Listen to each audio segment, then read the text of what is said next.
Hello and welcome to my problem assignment video. Today we're going to be talking about a problem that I'm going to use in my geometry class. I chose geometry because it's the class that I've taught the most. I feel like it's the class that I really understand the curriculum for and can see where students are struggling and maybe what I'm not doing the best job of teaching. And sort of see areas of improvement and look at problems and see how they can be applicable to that class. It's just easier for me because I do just have a really good understanding of the curriculum.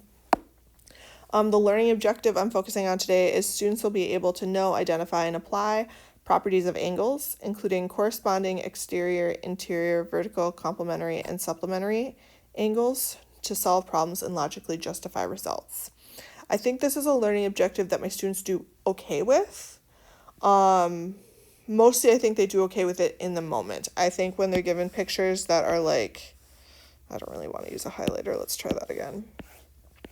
When they're given pictures like this that have angles identified, I think they do a good job of saying, hey, angle 1 and angle 2 are same side exterior angles. I think they're pretty good identifying it. I think taken outside of the context of that, if they're given a picture and being hey, find two sets of same side exterior angles, my students struggle a little bit more. They also tend to struggle the further we get away from this unit. As these types of angles pop up, they sort of forget the properties that go with them. So I wanted to find a problem that thought about these angles or had students look at them in sort of a different way. Instead of going from a picture where we're identifying them, maybe we'll take a blank one and identify them. And mostly get students working with a bunch of angle pairs so that they really do have to test their knowledge of these ideas. Prior to doing this problem, students will have seen notes and been formally taught about the different types of angle pairs. So they'll have a resource to look at when they're doing their work. They also should have a basic understanding of these types of angles. They've seen these words. They should have an idea about what they mean. It's something we'll have been talking about prior to doing this problem. So let's go ahead and we'll look at the problem. All right, the day I do this activity prior to this problem, students will have some sort of warm-up on the board. It'll probably be a problem that's similar to whatever their homework was the day before. We will go through that as a class. They'll try it on their own while I take attendance and do all of my housekeeping classroom things. And then we will get started and we'll talk about the problem. It'll be related to this in somehow, but I don't know exactly what the problem is. They'll do some sort of warm-up. From there, we'll jump into our activity. The way I imagine it working is students will either work in pairs or by themselves. Ideally, I'd like them to work in pairs, but I don't force my students to do that if they don't want to. I kind of give them the option. So that will be the expectation there. The way this problem works is they're given a set of rules or relationships between two angle pairs, and then they're given a blank figure. And they have to figure out, based on these rules or these clues that they're given, where the angles go in the figure. While they're working on it, they will have a couple options. I have some large whiteboards around my classroom that students can work on and draw their figure at and try things out. I like that option because it gets students standing, and there's only 16 of them. So it encourages the students to work together because there's limited space. The other option is if students want to work on their own, they can use a little mini whiteboard to draw their figure. The whiteboard is important to me because I want students to be able to try things and erase it and retry. So ideally they're drawing their little figure on their whiteboard, placing angles, erasing them as they aren't working, and working through their ideas. I like the whiteboards because I also think students are more apt to actually write something down because it's easier to change it, as opposed to doing this with paper and pencil. I feel they feel once they put pencil to paper, it's final, and it just makes them a little more tentative. As students are working on this, I imagine that at first it's a lot of guess and check, try things out, see how it works. Hopefully, as they're doing it, they come up with some different strategies to solve it. One thing I noticed right off the bat is that angle pair 1 and the last two all have angle 2 involved. So in my mind, maybe we start by doing all three of those clues together because they all tell me a lot about angle 2.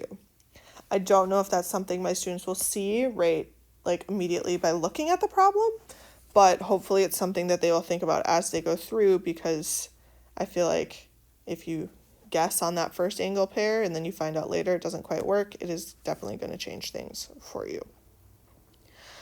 So that is the first part. As students are working on this and they're placing their angles, I'll have them call me over once they have them all placed. I'll check their work and then they'll move on to the second part. The second part is similar to the first one, just a little more complicated. We've added a third line to our picture. We don't have any parallel lines, but we have a ton of angle pairs to place. Again, hopefully they've come up with some strategies or they've learned from part 1 and they have some ideas about how to make this easier for them to attack. Again, maybe it's looking at, hey, look, angle 10 shows up in all of these angle pairs. Let's do them all at once. They tell me a lot of information about that one angle. Maybe that's not what they see. Maybe they're still guessing and checking. Either way, hopefully whatever method they've used to solve part 1 can carry over into part 2 and make a problem that's a little more complicated, easier from the start, hopefully, for them. Again, this will work the same way. Kids are working on their whiteboards. They're working in pairs if they want to. They're talking about how to do these things. I find that if students are standing at the whiteboards in my room, they tend to even talk to the group next to them, because as they get stuck and they see that, hey, they figured out something that we didn't, they tend to collaborate more. So again, I will encourage my students to do that.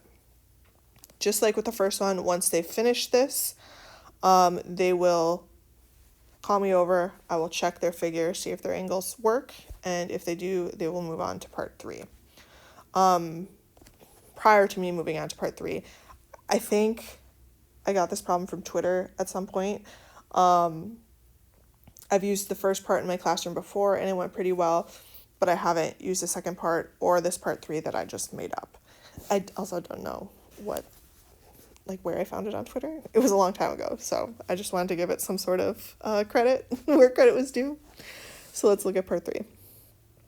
The last one is sort of how I'm extending this activity is I would have students create their own. I found a different picture that has totally different angles. Well, not totally different. It's kind of like the first 2 combined actually, but students will use it to create their own set of clues for how to place the 22 missing angles. They'll do this on a separate sheet of paper. From here, what I do sort of depends on how long this activity is taking. If it's going great for students and everybody got through the first 2 and everybody's on part 3, maybe students get 10 minutes to write their clues, find their angles, feel like they have a solution. Once they have one, they can switch with another group. They take the other group's clues and a blank figure and they try to place them. I'd like to have an opportunity for kids to write their own rules and then test them out to see if it works. I feel like this will give them a greater understanding of, 1, this activity as a whole, 2, these type of angle pairs. And I think it's a great chance for students to try to write out their ideas or, say what they're thinking mathematically on paper. And then for people to check it, does what you're doing make sense? Why doesn't it make sense? I think it'll produce really good conversation about the different types of angle pairs and how they've been created. So that is my problem. Part 3, I'm going to have students create their own set of clues for how to place the missing angles. They must include enough information to place all 22 angles in the figure below. This figure is, again, more complicated than the last 2. I kind of feel like it's a combination of the last 2.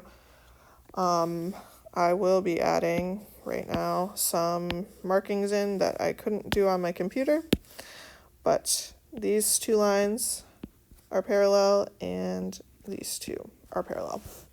And students will have those on their copy of this activity.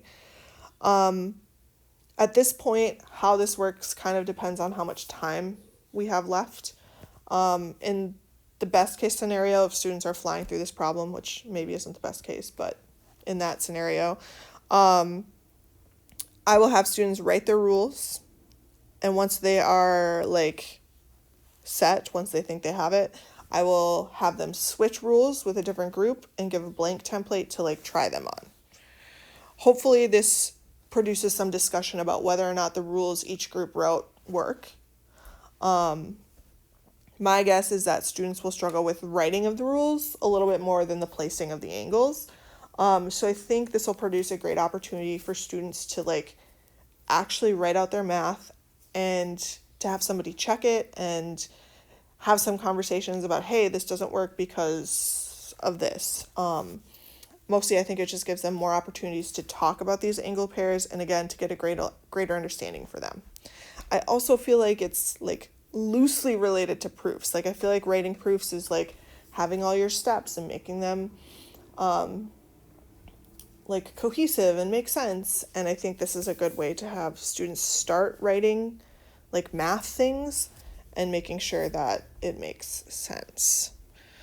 If students do not have enough time to like switch, at the very least, I'd like them to get started on doing it, and maybe that's how we start the class the following day is, hey, here's one from yesterday, let's try it, does it work, why not? But ultimately I think this produces a lot of discussion around these types of angles and hopefully gives students a greater understanding of this topic as a whole. That being said, thanks for watching.